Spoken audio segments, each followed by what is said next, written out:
Yeah, congratulations. Obviously a huge moment in your career, a huge win. Tell us what the emotions like for you right now. It feels great. You know, if I was 4 fights ago, didn't want to fight anymore, and here I am.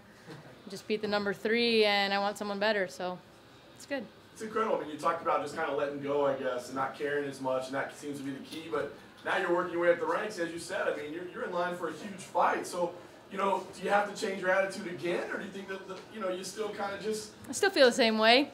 Whatever happens, happens.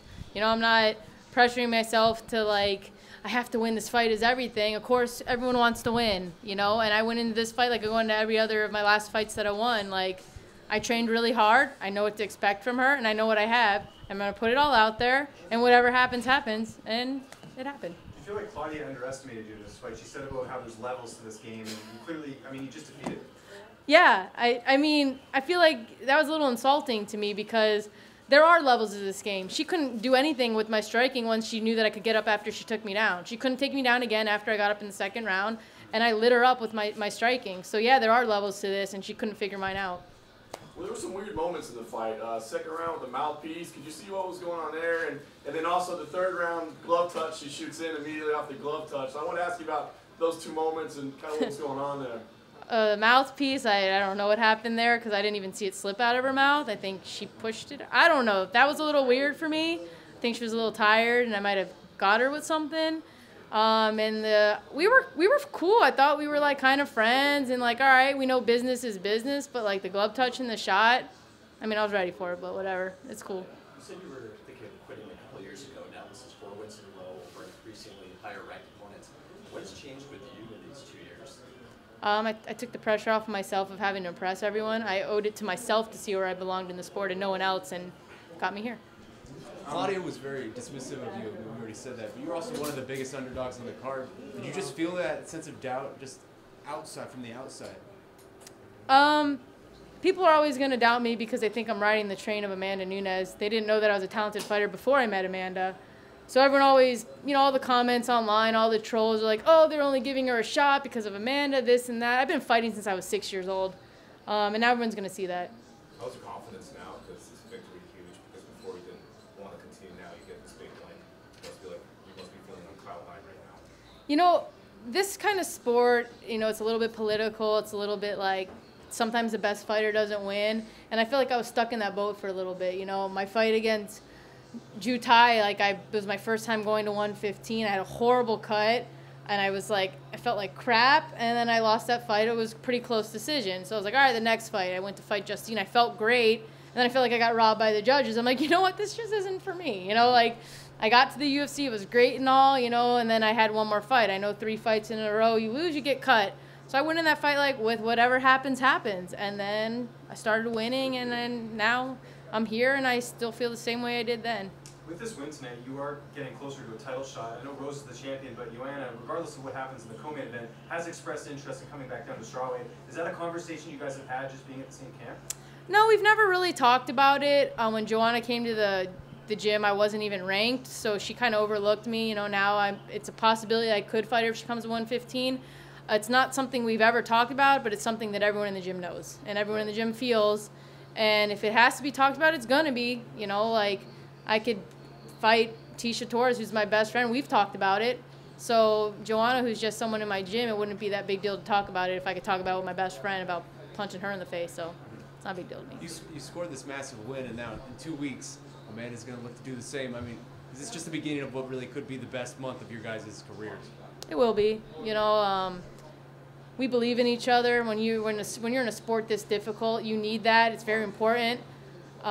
We feed off of each other, and when we both lost our last fights, ever since then, we kind of, after she lost to Kat and I lost to Jutai, I don't really count the one against Justine because that was kind of like we both lost those fights within 5 weeks of each other, and ever since then, we've never lost again because, you know, I lost and she lost. So that momentum, like, I've been winning, she's been winning. We took, like I said, we took the seriousness out of it. We still enjoy our lives on the weekends. We eat chocolate ice cream every now and then, and we just live our lives, and we're happy and we're here. A lot of people say going to this fight that you had very little to lose against Claudia. I don't know if you felt that way yourself, but did that benefit you tonight at all? No, I don't.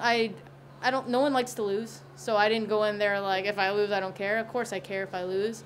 But like I said, I don't pressure myself that if I lose, my life is over and this is what I was born to do and I don't have anything else going for me. What did Amanda say after your victory?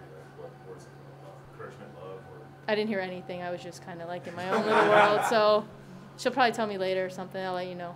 Striking great tonight. Is there somebody, something that you can attribute that to? I mean, I've been working with another striking coach. I mean, we have Cattell. I work with him as well, and another coach in the gym, Anderson. He's Edson Barbosa's striking coach.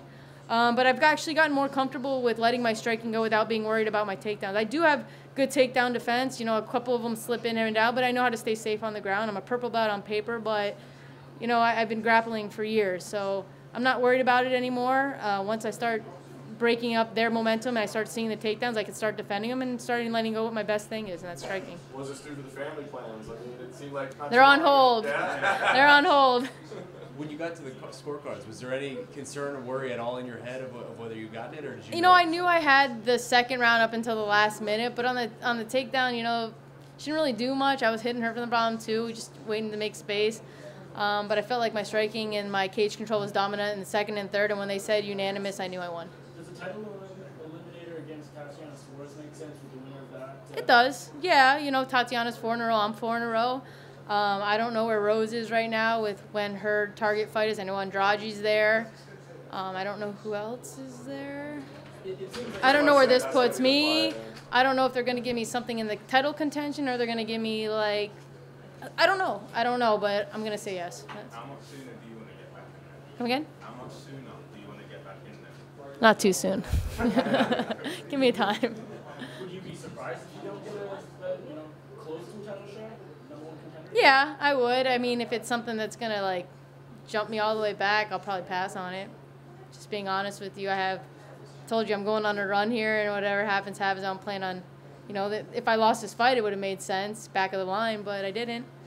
And I feel like I did a pretty good job of showing that I could get thrown into the mix.